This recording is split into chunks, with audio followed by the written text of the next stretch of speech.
Legends tell of an ancient tribe of warriors who roamed the territories of the once glorious Roman Empire. These people belonged to the same groups of people known as Goths.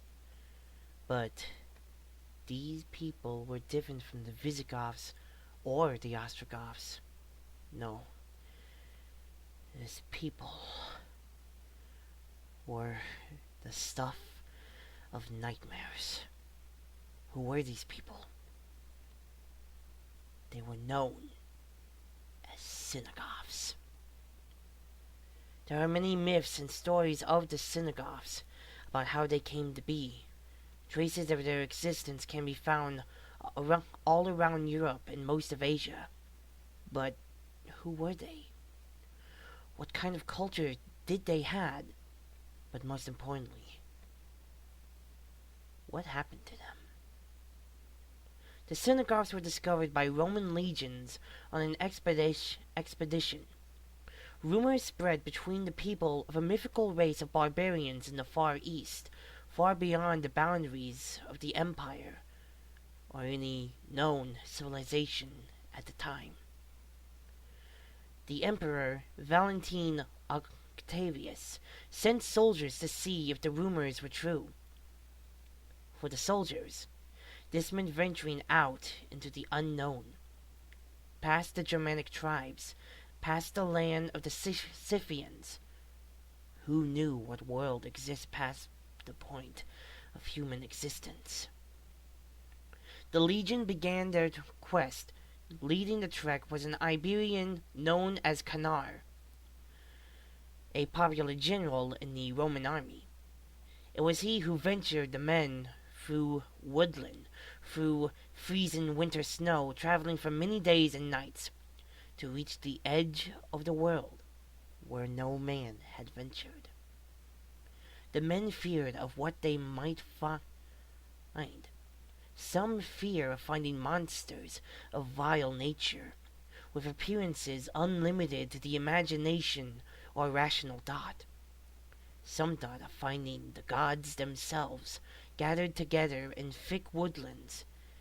Then there are others who believe they'll find nothing, and that the rumors were just tall tales.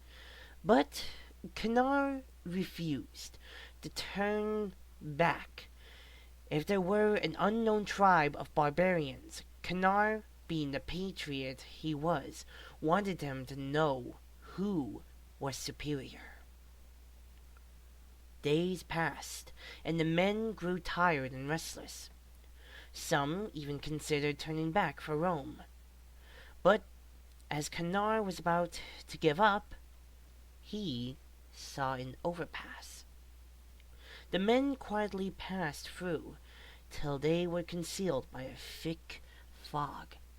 It was so thick, a Roman legionnaire took out his sword and sliced a cloud of fog in two. It was hours until Canar and his men saw the outline of trees. As they got closer, the legionnaires gazed in horror at the sight of corpses hanging from the trees by their own guts.